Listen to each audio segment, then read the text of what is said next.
पद्धतीने देशाच्या आरक्षणाविरोधी भूमिका खासदार राहुल गांधी यांनी परदेशात जाऊन जे व्यक्त केलेली आहे ती खऱ्या अर्थाने काँग्रेसची भविष्यातली रणनीती राहणार आहे।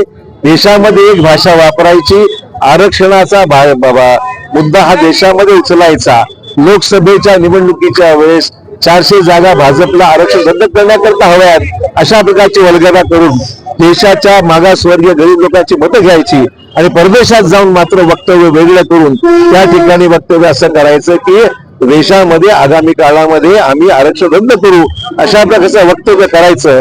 हे सर्व त्यांची दोन मुखवटे त्यांच्या समोर आलेले आहेत। देशात एक बोलायचं, परदेशात वेगळं बोलायचं आणि लोकांच्या भावनेशी खेळायचं आणि मतासाठी सर्व राजकारण करायचं ते निषेधार्ह आहे।